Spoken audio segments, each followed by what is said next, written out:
and welcome to Bots vs Ninjas Round 2.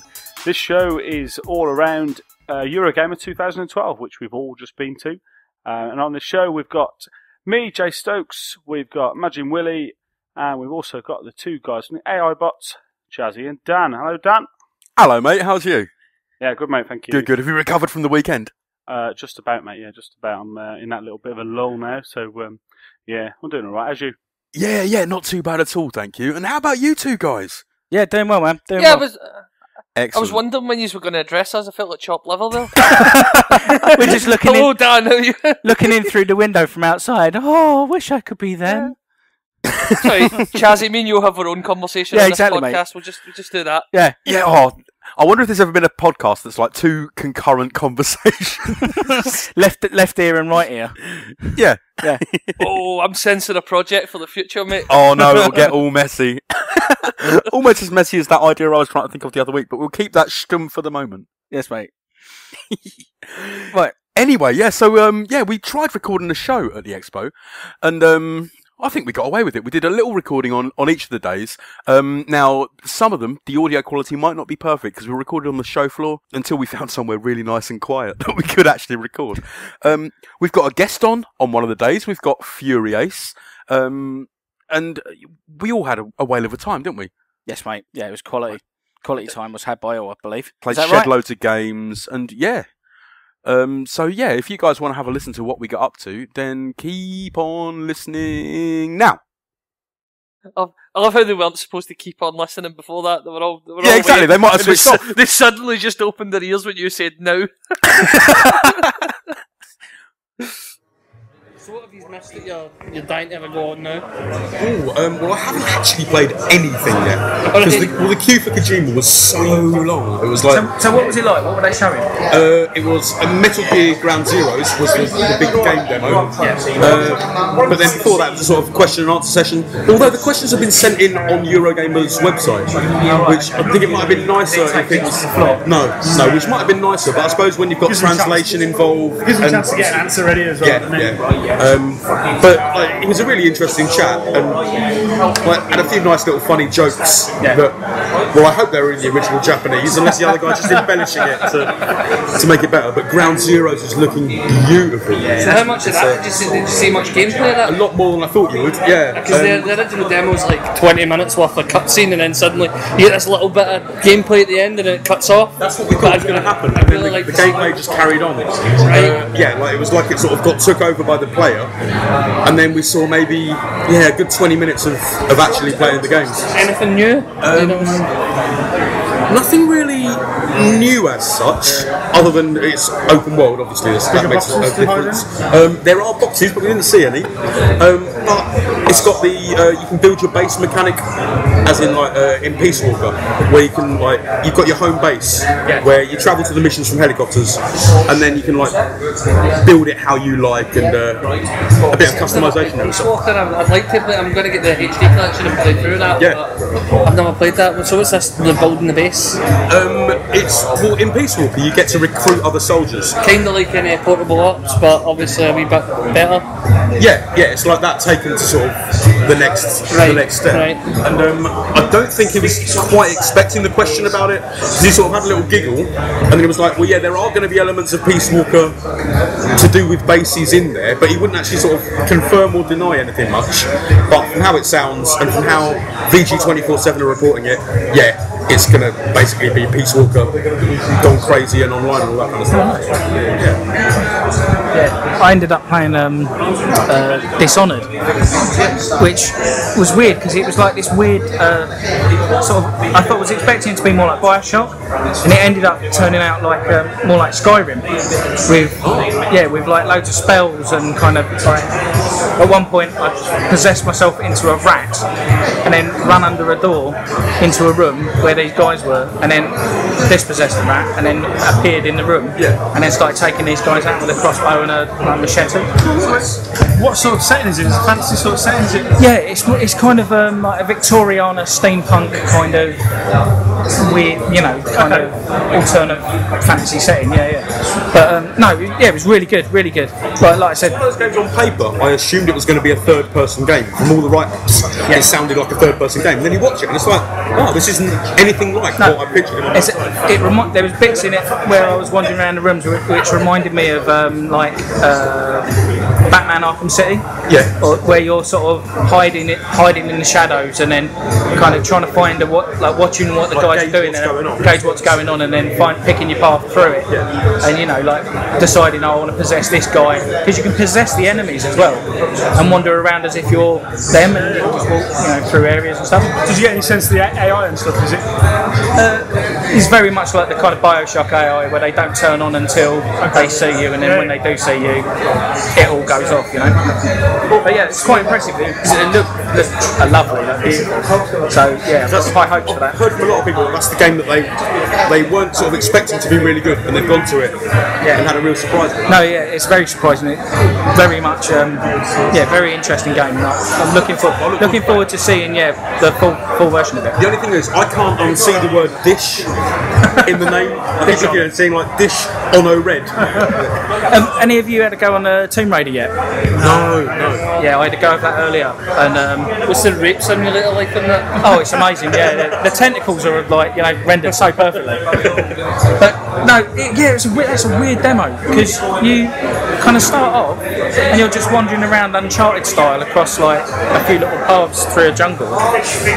Come out into an area, get a bow and arrow, and it says right, okay, now you've got a bow and arrow, shoot a deer. You shoot a deer, and then the demo ends. Or it did for me anyway. And it was just like, okay, that seems a bit weird. And there's obviously cutscenes and bits in between it where she's struggling and she's got bad arm and it's all difficult. But it's like the bit that you play is like just a lot of walk down a corridor, jump to the thing like you would in Uncharted, climb a few things like you would in Uncharted, over to a ledge and then on to the next area. It's a tutorial, it sounds like. Yeah, very much so. See, what I've heard people saying about Tomb Raider is, it looks really nice, which I guess is maybe their kind way of saying the demo isn't much to play. No, the demo's not much to play, but it was weird. I thought I was playing Uncharted, but without the motion capture. Is the animation worse for that? Yeah. It's not quite as spangly as Uncharted is, But. So then you've got the fact that this Uncharted was always accused of copying Tomb Raider, and now suddenly Tomb Raider's trying to copy Uncharted but doing it badly. Yeah, exactly. It's going to be Nathan Drake, Lara Croft coming together, some crossover game. Maybe. Indiana Jones would have to come in there somewhere though, and just whip them both down. Drake the Ripper. Well, Drakes and Mallards are known for gang rape in the Duck world, so. True, yeah. Okay, fair enough. Nice. So when are you going to attack the Halo 4 queue? I'm probably going to do that tomorrow morning. Tomorrow morning's going for me. Is there a crazy queue for that? Yeah, it's round the block and then again. I think I'm waiting till tomorrow now to hit into the big queues, because if we can come early, hopefully we can get in front of some people. You know what I mean? Wave the silver pass and get straight in that queue. I don't care if I have to wait there for an hour. I'll be there. Well, that's the good thing about doing 4 days is that we can. You only have to register on that first one in that big queue, don't you? So yeah, exactly, and then you can walk in. So and if you've got 3 big queues you're going to go to, you can have one on each of the next 3 days. Yeah, exactly. Yeah. Is there a big queue for Black Ops 2? Yeah, it's I think I saw people down at the blooming tube station. I'm pretty sure I've seen people in Glasgow, which is weird to me. Seems like interested in it, but then you get here and it's like, oh, it's all the kids who can't get in that bit down there. They're all going queuing up for that, and they love it, don't they? Yeah. There's weird stuff that like I'm seeing big queues for, like Rocksmith. There's like a massive queue for Rocksmith, and it's like I wouldn't have thought people would have been really like. You don't hear a lot of chatter about it. There might be because there's so few like systems set up, because obviously it's quite True. a big thing. True. Yeah, and like FIFA 13. Why would you come to Eurogamer and play FIFA 13? That time that people are on them as well. I think on Rocksmith, when I saw people playing it looked quite long. It's got the whole tutorial sort of thing going. Basically, learn to play a guitar. So it's quite long, and then there's not a fast turnaround. There's things like Tomb Raider, as you say, with it being a short demo, the turnaround is real loads faster. Well, it's like that Metal Gear Rising.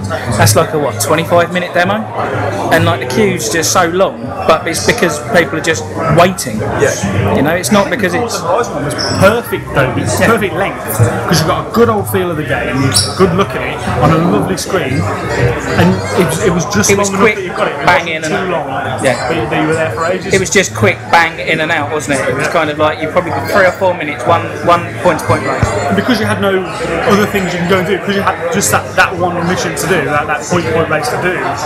You could go off road a bit, but not very much. You weren't there for ages. You were through and out. Yeah, totally. So, what are you looking forward to playing other than Halo then? Alien Colonial Marines for me. I'm a massive fan of the Alien franchise, so, and as I pointed out earlier on, I noticed it's a 4-player co-op. Everyone goes on together for the demo in here, so I definitely want to put it with Jace, and if you guys want to come on at the same time, we'll all queue up together and we'll try and get on the same game. Yeah, we'll all do a challenge. See what I mean? We'll try and get on the other side. I'm looking forward to having a trawl through the indie games arcade, man. Yeah. That's just going to be crammed with little surprises. I was going to say, I ended up dropping. I was with the Carmageddon guys for the Carmageddon iOS, and then I said, "Oh, I'm a Kickstarter backer," and all of a sudden, Nobby, the guy who kind of runs the studio, came out. We sat down and had a chat with him about about like, all their development and stuff, and how much like the money's impacted their ability to be able to develop it. Like they've actually he was saying like we've basically brought on like a ton of new guys with loads of experience that we can like do stuff like netcode and like adjust the physics and make it perfect. So they're on about doing Carmageddon 2 now, because they've got enough money from the Kickstarter to push it down that way and start doing the second, which was probably a bit better game. Yeah, we should pop down there and have a look. That car up the front. What's it? Yeah, that car, that Range Rover with the massive like spikes coming out of the tyres and Driving that back through London. Honestly, driving it through the hall. Through the Black Ops queue. Somebody obviously. I think it's time to go and play some more games. yeah, let's do it.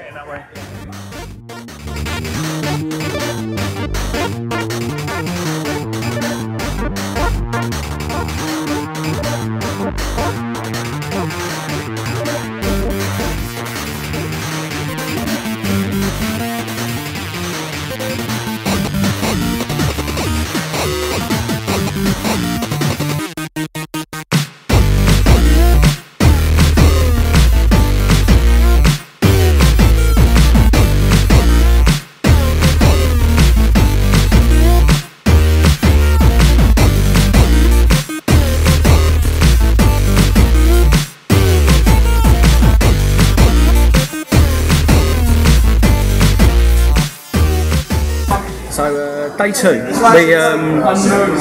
we're Danless at the moment. We haven't been able to find him. We've been down to the information kiosk and left a little description of him. So hopefully, if they find him, we'll be able to. They'll give us some information and get him in touch with us. And please just don't hit him. I find it strange that nobody's seen Hideo Kojima since yesterday and nobody's seen Dan since yesterday. Yeah, exactly. The two may not be related. He's suggesting they may be the same person. I've never seen them both people in the same place at the same time. I like to see you're like playing, really taking it seriously because you're on your Game Boy Advance SP. Mario Golden, 2 golden, 6 golden coins too. Not Mario 2 golden, 6 golden coins too. Mario. So we're in day 2, but so what happened to you boys like second after day 1, like end of day 1? Well, I went off to play Hitman Absolution. Nice. How'd you find it? It was good, but I don't think it's the right kind of thing to play on the show floor because Hitman's very much the kind of game where you have to go about. You need to figure out the patterns of the guards, figure out where your target's actually going to go, and then you would come in the second time, you would go pick up the poison and go straight to the place. Do you know what I mean? So. I got so far into it and it's very Hitmanish, do you know what I mean? You go in and there's about 25 different ways you can kill the guy. You can blow up his car with a minute, you can poison his food, you can snipe him from his own house, do you know what I mean? I didn't finish it. No, I didn't finish it either. I got to a certain point where I'd get into his flat, I found the sniper rifle and just as I was trying to find him to snipe him, he came walking through the door to the flat, so I had to suddenly go loud and I whipped out. And even though I've got a silencer and they barely made any noise when I killed them, suddenly everyone in the entire area knows me. And when you run out the street, you've got about a million people trying to run at you at the one time. So I played at the same time as you, and I ended up finding there's a car off to one side. You can set the car alarm off, and he comes to check his car. And then I just popped out and garroted him, and then dragged him over to the dumpster and chucked him in there. But then I was in a police uniform and walked out into the road, thinking, oh well, no one's going to know, that it's me because I'm in a police uniform. And then as soon as I walked past the policeman, they all instantly activated and started shooting at me. So I found that really odd. But it looks like it's very, very hitmanish in as much as there's going to be 2 or 3 different ways, or 3 or 4 different ways to take someone down. It's never been a game that I've really bothered with. Do you know what I mean? It was only because it was there.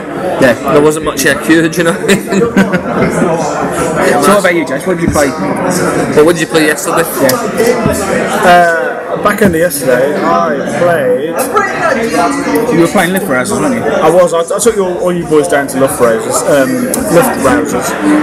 It was Love Trousers. Not Love Trousers. He's heard that loads of times this weekend, apparently. There's the guys from Plan B down there with Love Trousers. They're the same guys who made Super Crate Box and another couple of other games as well. And they've got their Love Trousers game, which is essentially an 8-bit little flying game. Shoot 'em up. Yeah, it looked like a bit like Cannibal mixed with sort of a 1942 type thing, but mixed with Time Pilot. Yeah, that's in there. It takes cues from those sort of games, Time Pilot, Defender, that sort of thing. Yeah, but it's stripping games back to what they should be, which is just a video game, a fun video game experience, rather than being like an interactive movie. Like a really, really tight mechanic with Why should they be that though? Why can't you have both? We can, but somebody needs to do both sides. It's just you said they're taking it back to what games should be. Surely you can have that, and you can have the. I like interactive movies as well. They should be for Jace. See, personal thing. So they're taking it back. They're stripping it right back to what games used to be, should I say, rather than what they should be. That's what I meant to say. And it's a game they've made. The control system is just so tight. It makes the game for me. It's fantastic. It's just simple 4 keys on the keyboard. So it's very. What I found it was a very sort of bullet hell shooter. You've got a plane on the floor that is the sea with boats on it, with frigates and stuff, and then you've got fighters flying through the air, and then you've got kind of bullet hell patterns coming out of that. You're going left to right, but it's not just left to right in one direction. You can basically go either left or right depending on where you're flying and how you move. So do you know what the controls are like? I think the controls are a bit like asteroids. Yeah, seeing the way that you press left and right on the keyboard to kind of rotate the thing, and you press up to accelerate, and so it's quite similar to that. You can do the thing where as you're flying through the air, you can let go of the accelerate button, spin yourself around a different direction, and accelerate. You get these amazing looking things where you're going up the screen and then you kind of pull left and then down, and you do these amazing stall turns, and and then you're shooting off in another direction to catch these dogfighting these fighters and stuff. And depending on what configuration you've got playing, you've got loads of different configurations. Apparently there's 150 different planes in there. Yeah. Each one's got its own soundtrack. Yeah, that's what he was saying to us. And the configuration of the weapons, you can do things like you can specialise your plane for dive bombing, you can specialise it for heavy weapons, you can specialise it for speed and stuff like that. Nice. You can just really tailor your plane to what you want. In the demo that's out now, I think the different configurations are going to be unlocked in the full game as a progression through it, which is the only thing that's missing at the moment is a definite progression.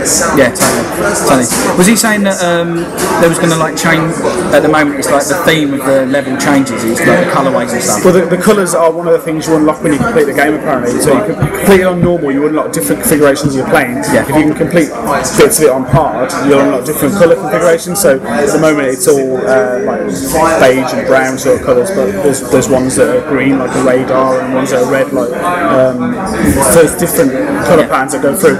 Apparently, he's had like top artists choose the colour palettes for the levels and that, because there are 5 colours for each level, and they've like got proper artists in to make the colours perfect for the game and stuff like that. Same with the music, he's got like really accomplished people to bring in for the music and that, real good music producers to come in and make the music for the game. It's really good. I was really impressed with that. I'm really glad you took us over there. That was amazing. It's one that's easily missed because it's quite away on the hidden away in the corner, isn't it? And in a corner, as you say, and it could easily be missed, but it shouldn't be missed. Yeah, totally. So, sort of end of day one then. What did you end? Because we obviously went to the pub, but then after that you shot off. What did you end up getting up to? Yeah, we had a drink with you guys and the guys from Game Burst, and Tony from Kenner Winch was in there and stuff. That was alright, we had a good little chat, didn't we? Nice. And then after that we went off and met up with the Midlife Game Boys and drank until we got thrown out of the pub. The good thing is the pub was nice and empty as well, apart from there was plenty of places to sit. Nice. I heard you got so pissed you were dancing in the streets at one point. I don't even think it was business, I just think it was overexcitement on my part. And if anyone plays the Gangman you have been like a little giddy schoolboy, like running off. I'm going to this booth. Definitely. Yeah, man. So we were all trying to see who can do the Gangnam style dance the best, weren't we? So day 2 then, what was the first thing you ran off to? Halo 4, yeah, we came in, we specifically said we were going to play Halo 4 first thing this time, try and beat the queues, and because we got the silver passes, we got in at 10 o'clock, nice and early, we walked straight there, and there were, 3 people in front of us in the queue or something. After I'd walked past the queue like an idiot, but we got on there, and we got on the first game of the day, and yeah, what a fantastic day. Nice. It was 4-on-4 multiplayer, wasn't it? 4-on-4? It was 4-on-4, and I was in the opposite team from you. Were you? Yeah, I was in the blue team, you were in the red. Alright. So I lost. So how did you find the mechanics? Has a lot changed, or is it more of the same? It's still Halo, which was the important thing. It hasn't changed into Space COD, as some people said it would. It's taking some elements from COD, like you got the click the stick to run and stuff like that, which was missing from Halo for a long time. I think it's overdue coming in. I'd like to have seen that in Reach. Nice. The mechanics are solid, and they're still, as you'd expect from Halo. You'd expect it from an evolution of the previous games to be like this, and it is. It's just spot on mechanics wise. Better weapons, well. Well, very similar. I noticed that you've got you're obviously a battle rifle that you had before, but you've also got the DMR that you had. So you've got the choice of both of those. I didn't get a choice. I didn't get a shot out of the new alien weapon of the Forerunner stuff. I don't know about you. Did you? No, I didn't see any of that. No. It's a shame because they were the ones in the E3 demo that looked really impressive. I was hoping to get to have a look at it. Yeah, I like the way they all kind of build up in your hand. And have you seen it the way when you're reloading, the whole thing just comes apart? Yeah, and stuff like that. Breaks apart and then rebuilds itself. Yeah, it looks really cool. Everything I used I'd already done before. Do you know what I mean? I tried some of the perks. One of the ones that stood out for me was the one where you get the big shield. There's one where you hold the X button and it brings out a big giant like kind of laser shield kind of thing, and you can walk about with that. You can't shoot, but it means that other people can hide behind you and use you as cover, as mobile cover as you're walking around, and that was quite cool. Yeah, I found the weapons all to be really meaty. I had to go on all the normal marine weapons, the pistol and the DMR and stuff like that, and just even the pistol just feels so meaty in your hand, and it definitely feels like you're taking a shot, and when you hit somebody, it's as it always has been with Halo, you get the effect of all the shields and stuff, so you know you're hitting people, and that's something that's missing from a lot of games where you don't see that you're hitting people when you shoot them. I think whoever been using mine had set the sensitivity really weird as well. I think they were all set that. Mine was set really quite high. I felt every time I pressed the button I was like going past people and I was missing a lot of the time, and that was a bit annoying, but I'm guessing everybody had the same problems. But I don't know if that's a standard sensitivity now. I just think that's the way it's set up on there now. I think everyone was set up the same, so you'll obviously be able to adjust that in the final game anyway.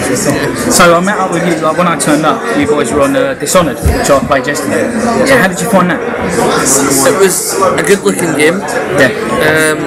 I tried to go through it stealth, and I got so far, I got caught and just decided to start carving my way through the game. I got asked to leave because I was playing it a bit too long and I hadn't even managed to finish the demo either. Nice. You know what I mean? So I don't know, how can you put a demo that's that long and then only give someone 20 minutes to play it? Yeah. Well, we said that yesterday. Like, there's demos that seem to be way too long for this kind of environment. Yeah, getting people through the queue. I liked it as well. I like the style of it, the Victoriana steampunk kind of style. It's a shame you boys didn't get to have a go on the kind of the possession and stuff and the little spells and all the weird I tried all that. I possessed one guy because there's a part where you get there's a kind of, you know, you get those electrified doorways that you can't walk through. There's a part where the only thing I could think of was to possess the guy at the other side. Yes. And I got him to lift out the power supply for it and let me through it. So I did a bit of that, and I also tried it later on because I thought maybe I could possess someone, get him to kill his mates, but you can't do any fighting with it. I thought it was a bit weird that when you possess someone, did you get the bit where they were sort of saying, "Oh, were you ill? Are you feeling alright?" No, I didn't notice So it. I had that. It was basically like they were going, "Oh, are you ill? Are you okay?" And like, he's making retching noises. That kind of really put me off a bit. I noticed the retching noises. If you press buttons, it just goes. It's Odyssey. Yeah, exactly. But a little bit off. I thought maybe it's weird because when you stop possessing the person, you step out of their body and you're standing beside them. Yeah, exactly. And I found that a bit weird. Why did they bother pulling out that power supply then if I was just going to appear beside the person anyway? Yeah, exactly. Yeah, it was a bit strange. I don't get it, But do you reckon you'll pick it up from what you've seen? definitely. As for me, it looks, as I said, the graphical style to me looked a lot like the original Bioshock. To me, just like I fell into the water at one point, and the way the light was hitting the water, and it was just really, it was really nice, and it's definitely my kind of thing. Cool. So, what else have you been playing? What else have you had to go on today? We had to go on Doom 3, which is all set up on screens with 3D glasses and stuff like that. I just wanted 3D then. The 3D I thought was fantastic. I've not played a game in 3D before, and I've always wanted to, and this was not the best game to try it on, I suppose, but I really enjoyed the 3D. I didn't enjoy the game because it's still the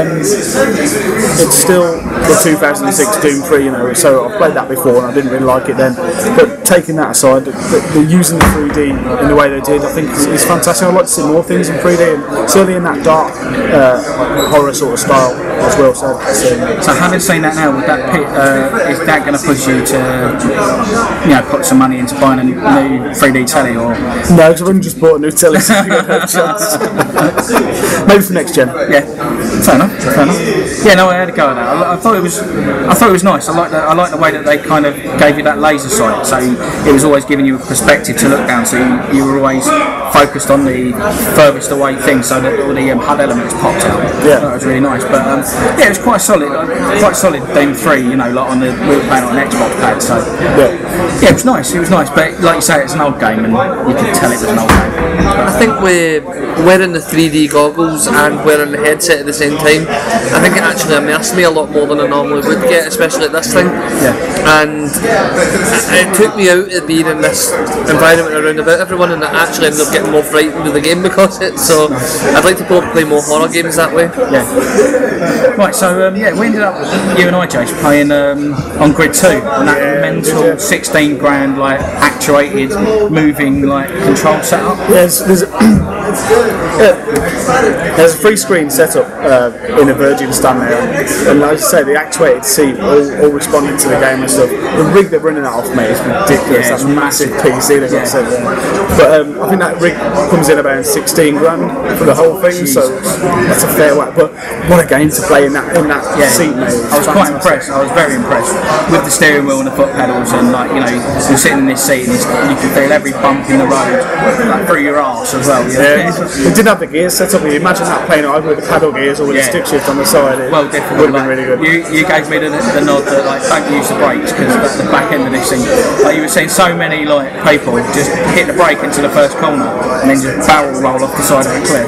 Yeah, people were doing it wrong a lot, weren't they? Yeah, very much so. It was quite impressive, seeing all these cars flipping over and stuff. But yeah, no, I was quite impressed with that game. It was one that wasn't on my radar, but Yeah, it's really good, and because there's a bit of a challenge on to get the best time as well. I got my game face on and improved my time from yesterday, and I'm going to go back. It was doing really well. Yeah, another go. bit of a Ninja Bots challenge, I reckon. I played another driving one actually yesterday evening. There's another, there's the online racing league around the corner from that, and they've got the Top Gear test track set up, and they actually had the reasonably priced car in there as well. So we were driving that round, and that was quite good. I set a decent time on that as well. So we had a go of Unfinished Swan as well. Yes, we did. Yeah, that was nice. I was quite impressed with it, quite taken with it. Yeah, Unfinished Swan's this kind of game where you've got a big white room, and you're firing out sort of black paint pellets to put down darkness to kind of show things and illuminate things in the room. You're inside this big massive 3D model. It's all been coloured white, and you're discovering things by accentuating them with this black paint. And basically, you can paint any surface by throwing balls onto them. But if you end up painting the surfaces too much, then it's all black, and you still can't see it. So it's getting that balance between accentuating and obscuring everything. Totally obscuring it with all black, and you just keep firing, and the whole screen just goes black. There's no shooting or anything other than this paint, and you're just trying to find your way through. It's a bit like a maze on this demo, and you're trying to follow this swan effect essentially, and every so often you'll see some footprints on the floor to say you're going the right way. But yeah, it's the way your brain fills in the gaps between the paint you put in to build up the picture of the room around. Like I was saying to you, I found it really disorientating because there's where you haven't hit the paint at quite the right angle. Your mind is having to fill in those gaps and work out where the extra edge is and stuff. And I found it really disorientating, but that was beautiful actually. I found myself in the end kind of going through levels trying to just paint them and make them look nice, so that I could pull back and look at them from a distance and go, look, I did that. And people in the queue behind you are getting all wrapped. Get on with it. But it was wicked. Kind of almost sort of there was a kind of serenity about it, like a sort of a journey or something like that, where it was just kind of. It's a sort of game where you put on some chilled out music and just crack on through it, I'm quite impressed with that. What was that game you were playing that was next to it? I think it's Little Vikings. It was called. I think so. Invasion of Vikings, a Little Vikings attack or something. Basically, the idea is you get your little crowd of people, and they all act as one person. And depending on how many people you've got in your group, you can pick up bigger things and throw them at the other groups. And it felt a bit like a kind of horde mode style thing where you have to stay in an area and you need to defend an area for a certain amount of time from hordes of Vikings. The first demo was a bit standard. I got through that fight with so many, and then you get to a boss and you have to fight him. The second level I think was the more fun one, but I didn't manage to finish it. But you got these red missiles that if you threw them at the groups of Vikings, it would turn them to your side, and you would suddenly have like a bigger group. But that was really, really dense with enemies as well, and I kind of struggled to get through it. That does look really good though. It's a real gamer's game, you know what I mean? It's where you get them in. I don't know what I was saying. Like an arena battle, So, the last thing, the only other thing I've played now is Assassin's Creed 3. Yeah, we had a go on that. You gave me the revelation that there's actually an on-foot demo. Yeah, I played through that, and it's really good. The massive difference to it is the entire demo, almost the entire demo takes place outside. Inside, not outside, that's normal for it. But even though you're inside, there's a lot of rafters to hang about in, so you're still doing an awful lot of climbing, and there's some sections where you get to climb out the window and climb along the side and come in another window to assassinate someone, stuff like that. One of the things I really liked in it is you can now crouch at corners and do the camera pans around the corner a bit, and you can Rainbow Six-esque. and you can whistle for people's attention, and when he kills them he just kind of pops out behind the corner, assassinates the person, and he actually pulls the body in and does that feel Metal Gear-y? A little bit, but considering it's a stealth game, it was obviously going to feel like that, because that's the kind of thing you want to be able to do, do you know what I mean? Yeah, nice. Yeah, so I ended up having a go with this kind of pirate demo, the ship demo it was, and you're just like commanding this massive tool ship, having a battle, and yeah, it felt really, really good. It felt really epic, like really kind of Pirates of the Caribbean-esque. But yeah, you know, you've got all your guys running about the ship and going up the rigging as you're like sort of tooling about on the sea. The sea sort of massive waves rolling, and kind of you're trying to position your boat so that you can take these other warships out. And yeah, no, it felt really good. The boat wasn't like really heavy and weighty. It felt a bit like a driving game, where it was reacting a bit too well to like sort of turning left and right. Assassin's Creed, everything's like that in Assassin's Creed as well. When you think of it, I mean, your guy's really easy to control. Yeah. Wherever you go on it, so it would make sense. I don't think they want to make that game too simulation. Do you know what I mean? Exactly. But yeah, I mean, the only thing I had a bit of trouble with is obviously the guns are on the side, so you're having to kind of position yourself and then spin the camera to then fire to take these ships out. And it wasn't really well explained. I think they'll probably explain it a bit more in the game if you played it properly. That you can change to like a chain shot for taking out their masts and taking out their sails. And some guy had to come over and explain that to me, because it doesn't actually have any kind of little pop-up to tell you. So once I did that, I like took the ship out and it was just sat there dead in the water, and I could just circle around and take it out. It sounds a bit like, have you ever played Sid Meier's Pirates? Yeah. It sounds a bit like that, where you're going to do the chain shots to kind of take them out, they can't manoeuvre anymore, and then you can get round to a good position to take them out. Exactly. And I love the naval combat in that game, so... Yeah, I can't see it being a big part of the game. I can see it being a level or a couple of levels. But well, hopefully you might have, like, they added the tower defence into the last game, and although story-wise you only had to ever do that once, you still had the option to go and do side missions of that. To open up, I think it was to open up areas, wasn't it? Yeah, and hopefully that could be a thing in this. Hopefully, if they put so much effort into it, I'm hoping it's not just like 1 or 2 missions. Exactly. I'd like to get more into that. It was nice that like the way the waves were rolling, that if you're on a wave that's going up and you're trying to fire at a ship that's coming down, you were actually shooting it over its bow and like missing it and stuff. So you were having to allow for the waves and things. And although I never played it, I've seen it, and it's very stunning. It's a really good looking demo. The one I played was kind of standard Assassin's Creed stuff. Do you know what I mean? But that definitely looked like the most beautiful thing. When we were in the queue for Metal Gear Rising, you had to go on the PS Vita version as well. I did. I don't even know what that's called. Liberation. Yeah. And you go female assassin for one thing.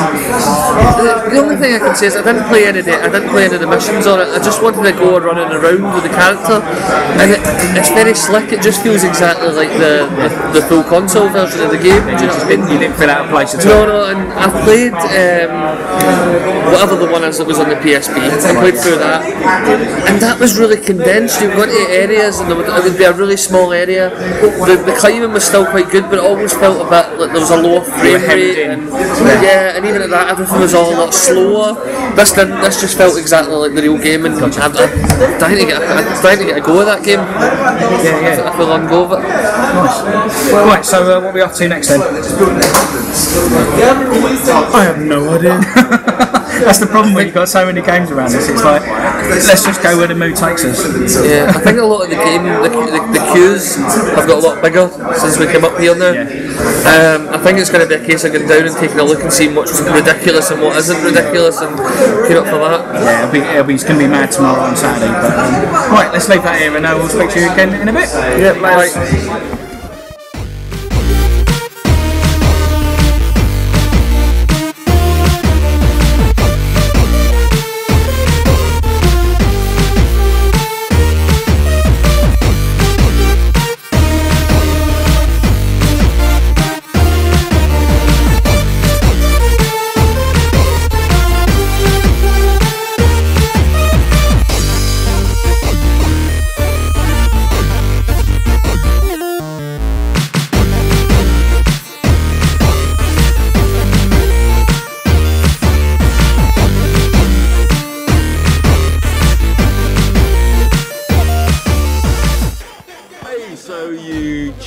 On the third day of the Eurogamer Expo here in London Earls Court. Now, they've managed to find me in the end for this little part of the show, and we've hooked up with Furiace. Yes. So, we're just going to have a chat about what we've been playing today and our games of the show, that kind of thing, and how life's been going on. So, what have you been playing, Console Ninjas? We were on the early passes, so we've been making a mad dash each day. We've been making a mad dash each day to play one of the bigger games, and today's game of choice was Aliens Console Marines. Aliens Colonial Marines. So we ran in and had the first game on that. And we played against like a team of Sega reps and devs, apparently devs. And I managed to win the T-shirt, and our team did quite well, didn't we, Will? I think in the end it was 46 to 47 we got beat, so it was really close in the end. You know what I mean, I don't think I'm calling bullshit on the fact that the devs as well, because I don't think they were that great. There was a lot of floundering about and stuff like that. Apparently they're QA testers, so maybe they know how to play badly to make you guys look good and make you win a T-shirt. Fair news, yeah. So, how did you find the Aliens game? Was it a bit spangly and superb, or was it rubbish, or in between? From the multiplayer point of view, see the original kind of Alien vs Predator game that came out not that long ago, a few years ago. I really liked the multiplayer in that, and this just felt like a much slicker version of it. The sounds were all perfect. The thing that I liked the best was the shadow effects were brilliant. There was bits where you're walking down the corridors and suddenly you just kind of see the kind of whipping tail of the alien disappear around the corner, and you're suddenly shitting yourself and you're kind of looking at where the hell I'm looking a bit on this as if everybody can see that, do you know what I mean? But it was really good. Yeah, the weapons in it were really good in that as well. It was quite generic with the weapons, but because you got things like the smart gun and stuff that are specific to Aliens, it just brought that extra thing to it. I really enjoyed it. It's a shooter that I think I can really get on with, so I'm looking forward to that. Did it have all the legit sound effects and the kind of real kind of, did it have a good feel of weight to it and stuff, like you were saying?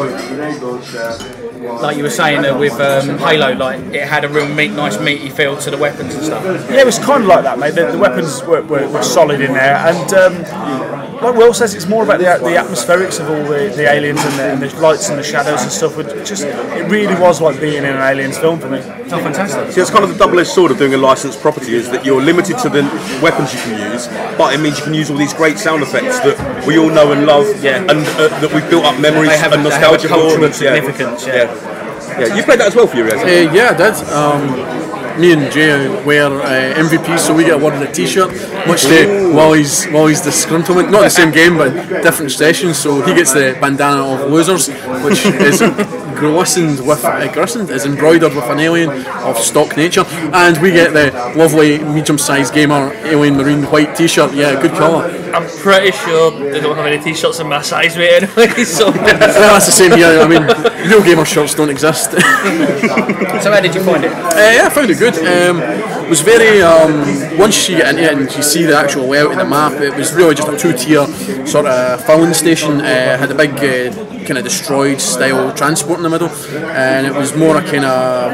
hunt and be hunted kind of like Crisis Free. If you've played the hunter mode in that at the show, it was a case of you as the Marines spread out or either stay together and get picked off by aliens or pick the aliens off. Really nice feature was the motion detector in the movie is equipped by the LB was it? LB, and while you've got that equipped you can't actually fire, so to actually see motion you have to draw it out. This makes a great feeling, because if you were on a two-man team, say, you could have your friend with a motion detector watching them while you covered them, and he's shouting to you over the headset, so or a team, you know. Yeah, I thought this would be a great thing for a co-op as well. One guy holds that, kind of like there was a Final Fantasy game where there was a jug that was like a dome, I remember, but it was 4-player and one person always had to move the jug forward.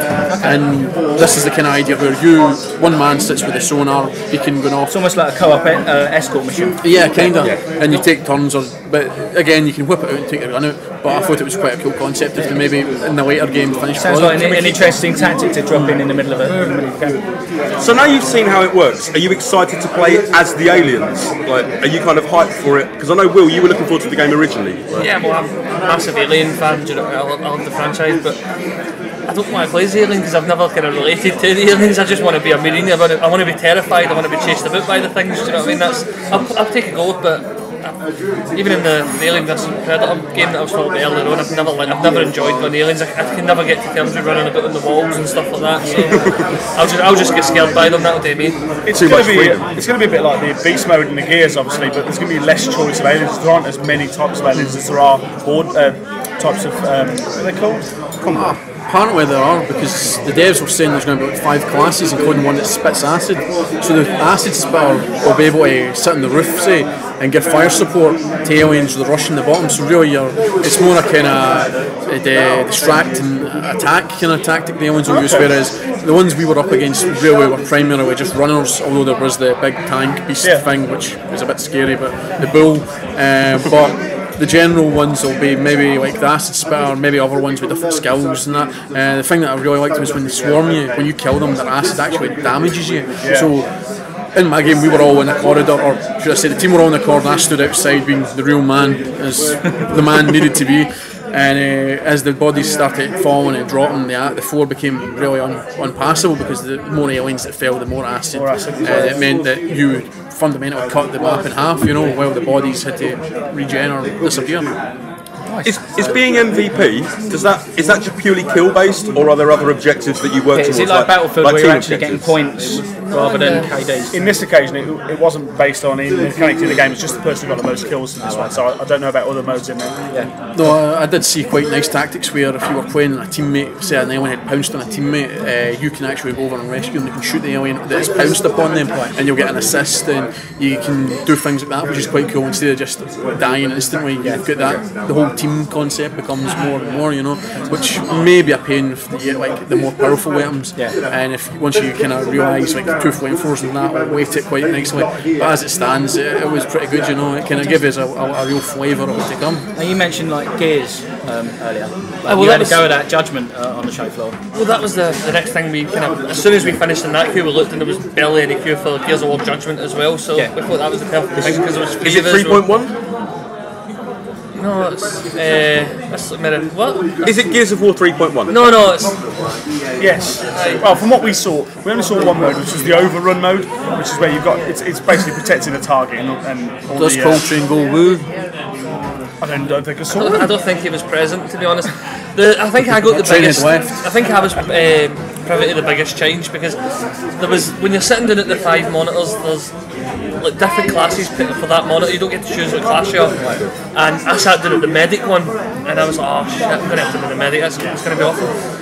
But I was quite pleasantly surprised. What it is you get your standard Lancer and your pistol to go through.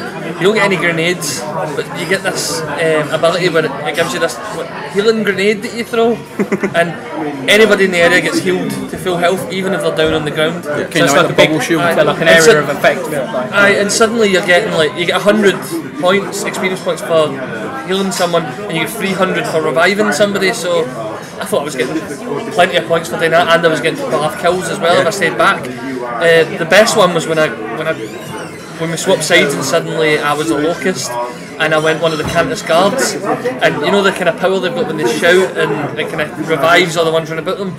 You get that and it lasts for about 7 seconds, and everybody running about you is suddenly invulnerable. That's because they're constantly. Was that already a thing? Yeah, in Beast Mode, if you're like Cantus, standard Cantus, you can scream and it will revive as many units within his arc screaming, whereas the armour Cantus is the one that's like Sonic. Basically he'll spin into a ball and tear through anything, because it becomes like a 20-ton spiked hedgehog screaming joy. So it's more the kind of Gears medic that's the new thing then. I never experienced it. I never played the multiplayer in Gears 3, I only played the horde mode. Yeah, if you had like 2 Cantuses, fundamentally we were invincible in Beast Mode, because they just keep screaming as everybody keeps pushing forward, and you'd have stuff like butchers and grinders and boomers and lots of others pushing forward. So I'm guessing the COG having the same ability kind of stops that from being a game-breaking thing, that you can be invincible. Yeah, but I don't know how it will be implemented into multiplayer, as in like player v player, because Beast Mode was AI versus player. Of course. Yeah. So it was a case of you were the locust pushing the cogs. And that was the kind of focus, was you were to kill AI, whereas I've not actually played yours, we're going to play it tomorrow being Sunday. It was a case of, I don't know if it is player v player, is it PvP or is it? It's 5 on one side and 5 on the other side, these are on opposite teams. I'll need to give that a go. So it might change the balance, but then again, they might find like in things like Battlefield stuff where medics are, there might be a case you might be able to spam your medic to keep fundamentally you'll become invincible because your medic will keep just doing Well, there is a something. recharge time. It's like about 20 seconds or something. I found it was between recharges. There was plenty of people dying. Do you know what I mean? Like, I've just healed 2 people, but then there's somebody dying out there and I can't get to them in time. And that must have been the recharge time, not any quality of play. So I know you're trying to get across. In your lost hours, what were you up to, mate? I had myself a bit of Street Fighter 2 at the retro section. At the moment, that's my game of the show. When's that coming out? 20 years I think we're looking at a street date of August 1993. That's the Japanese release. There should be some machines over here by maybe September, October. Games Wikipedia over here. None of those dates are correct, by the way. But I've forgotten how much I enjoyed it on an arcade cabinet. Really? Like playing it with a proper stick and I did the 6 same buttons. yesterday. I was on there and just bring back the old Sagat skills. It was good. Did you regress? Some people have said like they've been talking to me and they've been saying, I've gone back to the retro section and all of a sudden I was 9 again. And I never stopped being 9, to be honest. looking at the way you've been running from stand to stand, mate, I completely believe you. But again, I think that's the way to do a convention like this. Do you know what I mean? Like, just run and see what you see. In a way, it makes it difficult to do as. I know a lot of people have been going around as a big group. Yeah. But I think that means you end up not seeing anything that you really want to see. I'm not sure. I don't really know how that works, but maybe the hive mind does sort of make it all that you all go to the right things. But like you were saying that you ran straight in to get onto Aliens Colonial Marines. And Yeah, we've been kind of doing a mad dash every morning. You have to pick one game. Exactly. We're getting that early access, aren't we? So we're bypassing all the plebs and. Will's bought a set of spikes so he can run a bit quicker. So yeah, I'm probably running about half the speed of the average man now. there were literally people legging it this morning, weren't there? Like, It's quite funny. You saw some little kid go carrying across the hall and you went, no running in the halls. see, because we thought, I thought, not we thought, I need to have a go at Black Ops 2 because I'm really looking forward to this one. I've never looked forward to a first-person shooter It's weird, or like, a COD game You've at never all. really expressed any kind of interest in a COD, and all of a sudden it was like, I've got to go and see it, I've got to go and see it. It's like, alright, weird, okay. So that was our sort of So mad what's dash this morning. kind of brought that on though? There's been like this really nice drip feed from Treyarch of these new features. Now it started off, I was interested in the COD casting feature. Yeah, we talked about that. Where you can sort of like live stream and do a commentary over it and switch cameras and what have you. And then this week they've released the zombie trailers and all that kind of stuff. Like, So you we've now showed seen me how the video for that last night. Like the zombie mode seems to work. Well, you were saying it looks like a complete rip-off of Left 4 Dead. Yeah, it looks I'm really. going to say it's inspired by, just to keep on the safe side. But it's a lot broader than the old one was. Sadly, we didn't have a chance to play that today. But Yeah, it looked like you kind of have a big, almost semi-open world map that you have to kind of place down, set yourself up. And then, like the horde mode, and then let people come to you and kind of defend it, but then move on. Well, it's a city, and you've got like a battle bus to drive you and your team between the different areas, or you can walk it. But you have to defend your bus and like build up the defences on the sides of it and stuff. Yeah, and it just seems like they're putting a lot of work into what used to be this little extra thing. So. But they weren't showing it. No, we found it in the menus. I went searching. Shazzy showed it to me. It was like, look, zombies. Yeah, I went searching through the menus. That's the first thing you do. Get on the demo station and see what they've got hidden in the back end of the But we were sat right next to one of the reps who was telling us like when the game's going to start. So we didn't have a chance of hands-on with that. But the multiplayer was God. Yeah, exactly. It is what it is. It's more COD and it's just as quick and as lovely as it always has been. Really. See, I prefer. Black Ops to Modern Warfare actually, but like I say, I'm looking forward to this one. Yeah, that's excellent. Even though it was just exactly what I expected it's going to be. Yeah, totally. What else have you been playing, Stu? Wee bit of everything really. Today I played the Aliens. Over Thursday I get to play Crisis 3, Halo 4. Crisis 3 was really good. Got to play the new Hunter mode. It's one of these basically cat and mouse games fundamentally now. You start off as a team of Cell, 6 of you strong, and there's 2 nanosuit guys. Nanosuit guys have to hunt you down. They're equipped with compound bows, and your cell guys are equipped with shotguns, machine guns, standard fare, limited ammo but for the cell guys. So it's a case of shadows and echoes will cost you ammo, and when the push comes to shove you put in your arse. The compound bolt is just one shot, one kill. If you've got it at full intensity, it will sting, and then once you die you come back. It's basically just zombies, you know what I mean? It's like infection mode, isn't it? Yeah. Basically you'll get the colds regardless of where you go. On the same note, in that kind of note, I got to play Flood mode as well with Halo 4, which I think was a limited showing at the show. It's fundamentally zombies, but instead of dying and becoming a nice kind of sage green now, what you do is you come back as a kind of reskinned Flood human person who hardcore fans, I hate to say that word hardcore fans, but Halo aficionados may not have really understood who this skin is, because it's not really a Flood, it's not really a human, it's kind of something in between. So perhaps maybe a sneak peek at what's to come in the campaign, possibly something the Forerunners in the game maybe have been tinkering with or something. Really nice thing is it's got the plasma sword, but the plasma sword's actually an organic style sword, so it was whipping and moving while you were running with it, you know, and also get to play Slayer on top of that. So fun all round. What's a bang for your buck, you know? If I had a gun and you could kill something, I was there and enjoying myself on it. I've yet to taste the kind of more simpler, kind of stranger things. They got Need for Speed as well, it was pretty good. I had to go for Forza Horizon as well, which again was equally as good. How did you find it? Because obviously you played both of them. How did you find? Did you find that there was many differences between the two, or did you? Because I found them quite similar. Yeah. The problem again is at the core of it was the Need for Speed was on the PlayStation, so it's not my natural home. It's the Xbox. Forza was very much like very arcadey, but with dialed down from the simulation. Yeah, but with the sluggishness, Forza you would expect it wasn't as you wanted the arse to step out of the car to start drifting, and it felt the resistance was unlike a Need for Speed Hot Pursuit where you would drift and it would take seconds and you'd be pulling massive drifts around corners. In this, it was more a case of you felt you had to go that extra push. You have to push it to go, get the back. But then you kind of feel that it's going to spin out at any second. Yeah, it's a weird cross between sort of floaty and too tight on those. But it's kind of a bit jaded because you have to like hit fence posts and hit things to get scores and that. You drift to get scores, so it's got this arcade vibe. But again, you're only playing one race, so you don't really know. It may just be the hand. It was a Dodge Viper you're in, so it may just be the handle of that. Whereas Need for Speed was for the boys at Criterion, and I was expecting it to be Burnout Paradise 2. Again, I was expecting it to be more arcadey and kind of like you were saying, like really go out, but it was actually like a table jelly. It was a lot tighter. Block alarm. Yeah, totally. It was just, but I just found the handling was a lot tighter, a lot more sim-like. It was like weird that they sort of almost crossed over. You know. Yeah, the thing about Need for Speed I felt as well was it with the burnout thing in my head, I expected it to be crazy and flying and pushing and just going nuts, whereas it just didn't really work. The one I was going to talk about was I had to go on Tomb Raider. Yeah, I saw that. No, I've never been interested in the Tomb Raider game. I played the first couple of ones a way back, and I think they were a wee bit too sparse. You run about with guns with infinite ammo with nothing to shoot, and I didn't really get that. There was a couple of wolves, a few dinosaurs. I played through this one. I decided to have a go of it because it's quite big. Do you know what I mean? It's was that a bit rapey?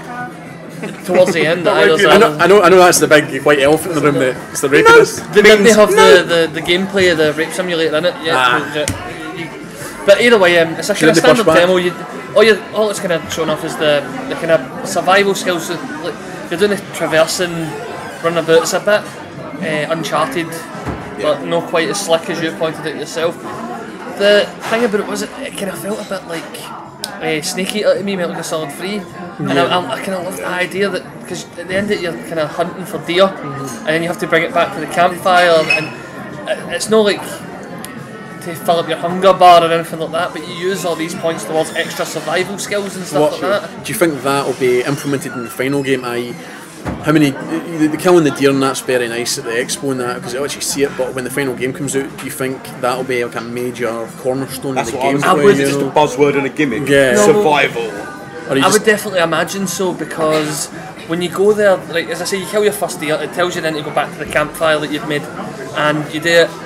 You then get points for this deer, survival points, and you get to choose one or two abilities to upgrade. But when you're looking at it, there's tons of ones that you couldn't highlight yet because you weren't at that level, they weren't unlocked till the demo. So I'm guessing there's going to be one of the ones that the one I chose to unlock was it's suddenly the foliage gets you survival points as well. So like, once you can go about and like, pick herbs, nice. And Do you know what I mean? So I'd imagine that's probably going to be quite a big part of it. I would like to see more of the kind of, because she gets a lot of wounds in the game. I'd like to see more about like, are you going to have that thing where she's trying to heal herself, put on bandages, stuff like that? But Are there any axe wounds? no, but it then goes to the kind of, once you finish that, there's, as Chazzy said yesterday, there's not much fighting in it. You get to hunt a deer at the end of it, which is a wee bit disappointing, but it then shows you clips of the game that I hadn't seen so far, and it looks really, really dark as well. Like, I don't know if I've not looked at a lot of the footage because I've not been interested, but the kind of scene where she wakes up and she's kind of tied up upside down and amongst loads of dead bodies that are in the same kind of same way, and I'm really looking forward to it now. Wow. So this that's one's like got you on board for the Tomb Raider franchise, right? I don't know if I'll go back and play the old games. I think they're no the same. I think this is a completely new thing. Do you know what I mean? And it's got me on board for this. So what I was going to ask is, has anybody else had any big surprises? Don't all speak at once. On the flower picking front, I wasn't expecting to be picking flowers as much as I did, but I got a chance to play Far Cry 3, and one of the core mechanics of Far Cry 3, was the demo, it seemed, was the ability to pick flowers. So I was picking orchids and posies and pansies and that, but at the same time I was also getting hunted by, the demo was good, but at the same time it was strange because you're dumped in, you're on the island and you're basically told before you start, get to that receiver, hack it and get in. So I went up to the receiver and did it, and then what you find is the map becomes it seems to be, this will be a core function in the game, is each area there will be a receiver that's jamming signals. Once you do that, it will unleash them. So if you ever played Far Cry 2, the crutch of the argument used to be diamonds. It used to be the diamonds with a currency. So the diamonds are back, it seems, and they're also this ability to, like I say, pick flowers. But all that aside, the actual gunplay and the roadblocks are gone. There's no more drive down a road, shoot 3 guys, then come back up the road and they're still there. It's gone. What it is now is there was like a camp I went into, and when I went into the camp I killed the alarm, so the alarm was dead. Ended up stealthing my way through the camp, knifing guys and that, and it got right to the end and then shot a guy, and I thought, well, this is really good, because in the back of my head is I've got this pre-ordered and never played it, and I was going on the belief that it would be something special, and having played it I really, really did enjoy it, you know what I mean? And I can't wait really to get a go at it on the Xbox. The only problem, and I'll hasten this way, 95% of the stuff I've played is it's all PC build they're using. So Aliens, Far Cry and stuff like that, it's all run through the PC, so what we're seeing may be 100 times nicer looking than what we're going to get on our Xbox or our PlayStation and stuff, so it's just a case of, but I really liked Far Cry 3. It's quite nice that they've actually listened to the gamers for once as well, because for years people have been saying what there's not enough of in FPS games is picking flowers. Yeah. Like, you see the forums are awash with people saying there's just not enough flowers in first-person shooters. I think it was Alan Titchmarsh that started this whole thing, you know. It was him and his green thumbs that were all over the place. He's got a negative to gamers, so let's try and bring him back with some flowers, some foliage, you know what I mean? We need to see Alan Titchmarsh, Alan Wake crossover, man. Yeah. Well, no, we had a game on the PC many years ago, so... Wake up, Alan. Titchmarsh. Wake up, Alan. Right, I think that's about it. So, should we get back to the show floor? Yeah, let's do that, and we'll speak to you tomorrow. Yeah, later. Catch you.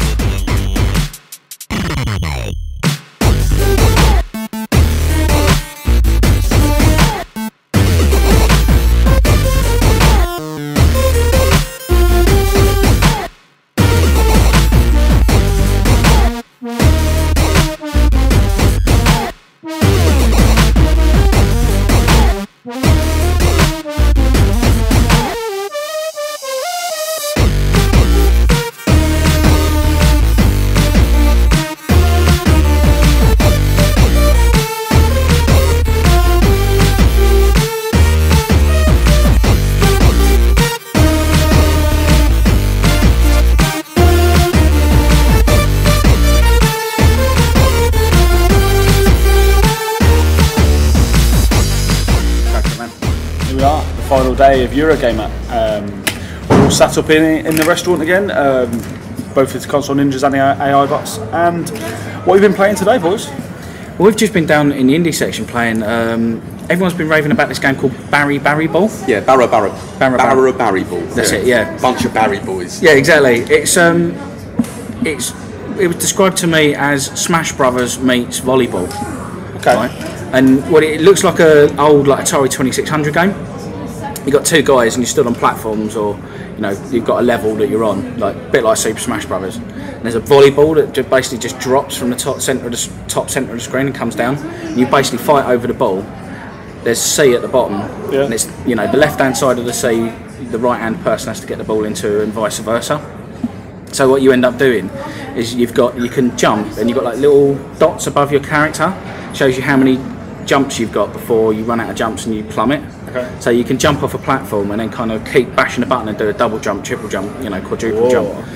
So what you can, I think was it Y you were hitting to sort of punch the other player? Yeah, you can attack the other player to try and get the ball off him. Yeah. So like it gets into this mad like sort of back and forth of trying to grab the ball and throw it into the sea, and then the other person has to chase after it, grab it just before it hits the sea, and then keep banging the button to try and get back up onto the platforms and stuff. And it's so addictive, so much fun. We were sat there just giggling like kids. It's really simple. Like, don't get me wrong. It's like not this big complex. No, it is game, like but literally just sort of 3 buttons. The essence of gameplay. Yeah, it sort of distills all those kind of. All those mechanics of those bigger games down into just the essence of what they are. It's wicked. We had so much fun on that. Now I can't remember the name of it. There's a really similar game on Xbox indie games. Where you're angels playing dodgeball rather than volleyball. Right. Yeah. But what I'm going to do is get the name of that out, and we'll see how that compares. Yeah. Because it'd be interesting to see if this little retro-looking one is better than one that's got all this beautiful hand-drawn art. Yeah. Like if the gameplay carries on. But it's very much like when you were playing Lufthansa, the controls on it are just so precise. Yeah. So where did you guys spot that? I haven't even seen that on the floor. It's in the indie games arcade. Right in the middle of the indie game section, yeah. Yeah, because me and Jess, I was saying that to you, we only hit half of that. Well, I did anyway, personally. I've only hit half of that section. I really need to hit the other half today. Oh, we'll do that after this then. Yeah, definitely. Have you seen that one that looks like a kind of futuristic jet set radio? Yes, I saw that one. That was got a few people around it, so I didn't get a proper look at that. That's one of the ones I want to look at. It's next to that. Okay. But yeah. It's beautiful looking. It's a fun little game. I was speaking to the dev. They made it for a school project. School meaning university. They're from New York. Yeah. That's that futuristic, the jet cell set shaded radio one. Yeah. And the guy was like, "Oh, see this thing in the bottom right corner? We built in an entire Twitter client into our game. Like you can tweet whatever you want, or they've built in these sort of stock cryptic phrases, or you can take a screenshot and it will tweet it direct. Yeah. Oh, that's smart. And I was like, well, why did you bother putting that in? He was like, because we wanted to. Like, it took us 8 days longer. Like, we'd already made the game, and it would have taken us 8 days to put the Twitter client in, and we thought, F it, let's do it. So, nice. Go for it. So what have you boys been up to? Well, I made the mad dash for the Wii U this morning. Okay. And I finally decided this was the morning I was going to go for it. Yeah. I didn't get trying Zombie U because there's 2 separate queues, because obviously the Wii U is, like, kids are allowed into that section, so I had to make a judgment call. So I went straight for the Wii U section. I got a shot of, what do you call it, the panoramic view kind of thing, and I thought that was quite impressive, and I thought it looked really slick. I would like to see it implemented in some sort of game, but I'd love people to do movies with that. Do you know what I mean? Like a movie type, even just a 10-minute short film that you could watch from different angles. Some of the things that used to be shown on the IMAXs now, some of the underwater stuff, things like that, that'd be suited to it. They would need to have some way of alerting you to certain scenes, because you kind of have it like you're standing with your back to all the action and stuff like that. The one that I was shown was the one where you're on the top of an open top London bus going through doing the tour, and you could just move the pad round as you're going through the tour, and you could just see whatever's around you in a 360 degree angle. I was getting pulled a bit in a rickshaw. The other thing, I took a go of both Rayman and Mario Brothers U.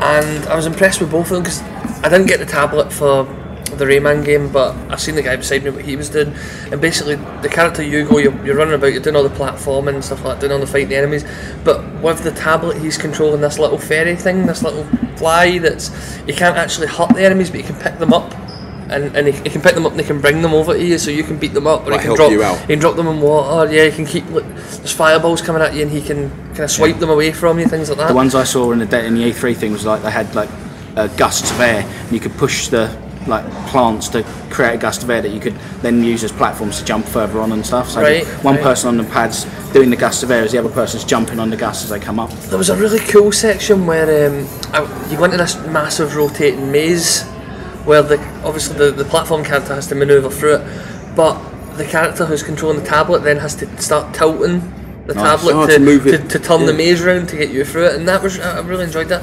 The Mario one's kind of more of the same as well.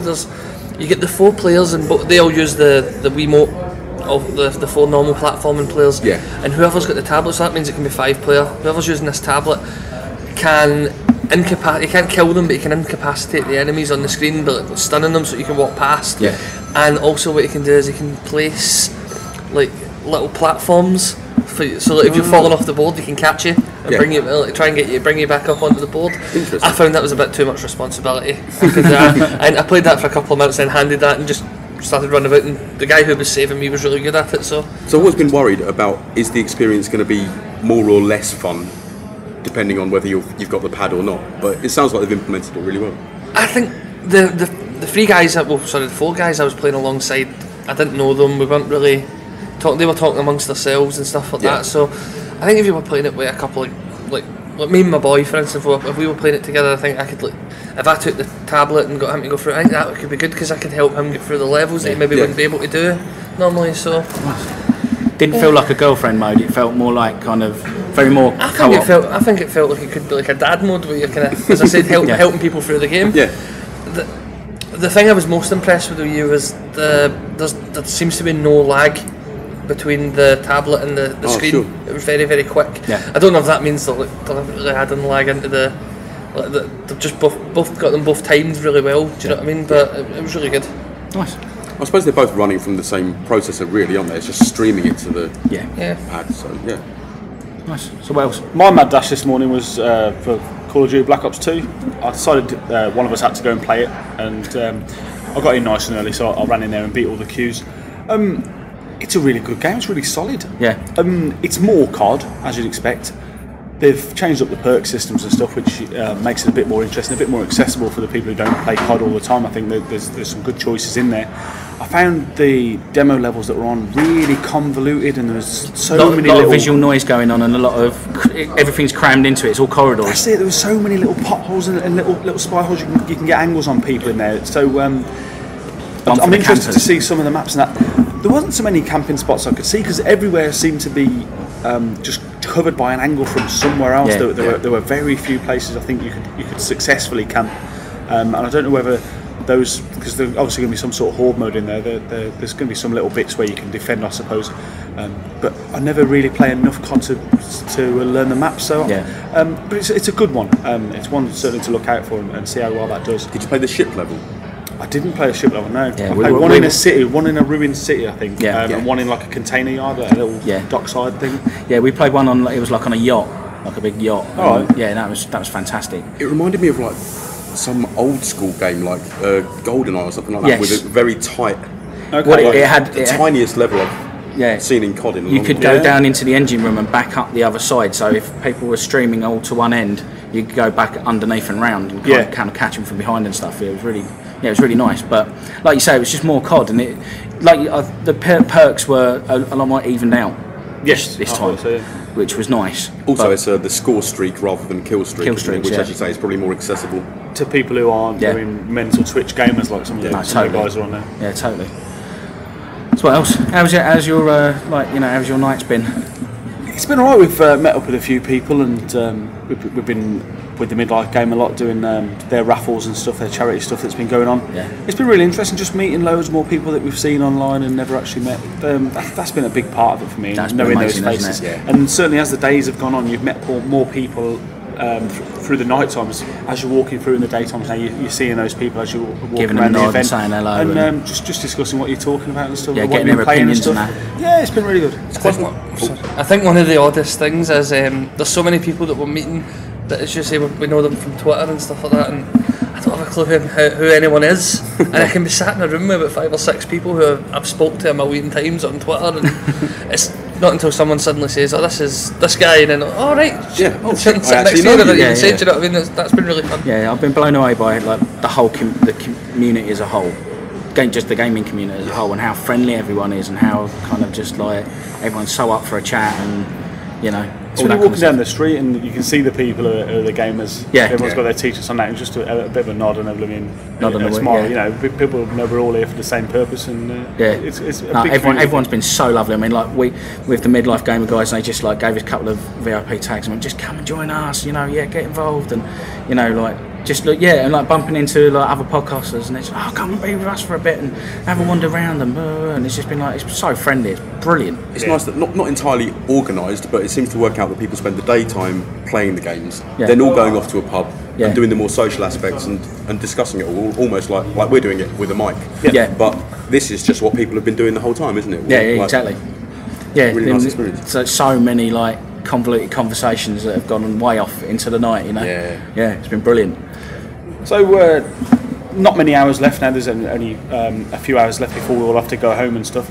Are we all going on a bit of a swag run around the place, see what things we can get hold of before we go? Or you might as well try for a few more posters and t-shirts. Yeah. I just asked now that we're sitting at the end of it, we've played everything probably that we're going to play, we're now just kind of picking up and whatever we can. Yeah.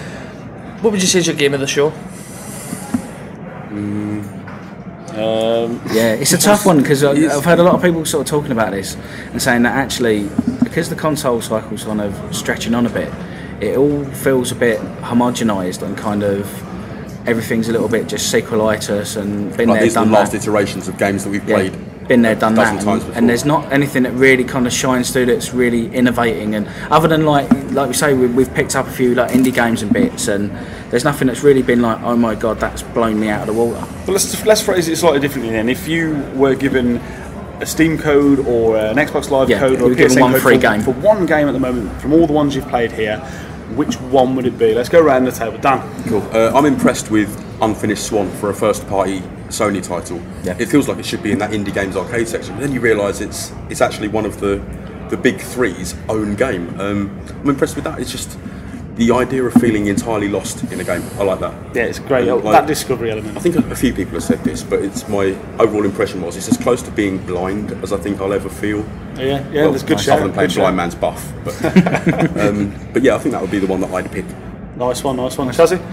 For me, if you were giving me the money now, it would definitely be Metal Gear Rising.